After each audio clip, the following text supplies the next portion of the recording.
The Book of Revelation has been called history's most misunderstood text, with over 300 different published interpretations in the last century alone. But what if the key to understanding it has been hiding in plain sight all along? That's fascinating, and you're suggesting this key has something to do with how it connects to Catholic Mass? Exactly. The text we're exploring today presents this remarkable idea that Revelation isn't some cosmic fortune cookie.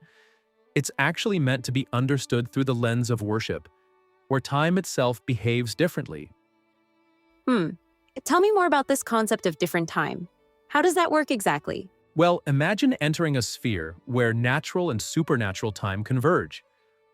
The text describes how Jesus' crucifixion, being a divine act outside of time, creates these ripples throughout all of history, past, present, and future simultaneously. You know what's really interesting about that? It reminds me of how quantum physics describes particles existing in multiple states at once. And speaking of multiple states, let's look at these fascinating letters to the seven churches. Each one starts with this incredible description: the one who holds the seven stars, the first and the last. They're like spiritual DNA markers for each community. The way these letters balance praise and criticism is so striking. Like that church in Ephesus, they're doing all the right things but have lost their first love.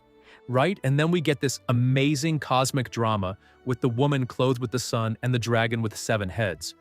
But here's what people miss. This isn't just apocalyptic theater. The text suggests these battles are happening right now in worship. So how do we connect these grand cosmic visions to actual worship practices?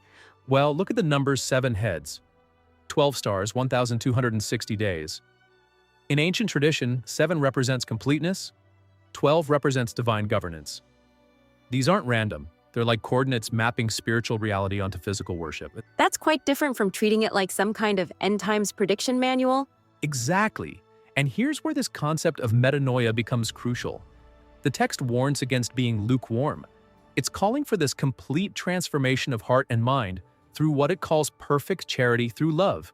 You know, that reminds me of how medieval mystics describe spiritual transformation not just understanding with the mind, but experiencing with the heart. And that's really the key. This text isn't asking us to decode symbols. It's inviting us to participate in something that transcends time itself. Through worship, we're stepping into this sphere where eternal and temporal meet.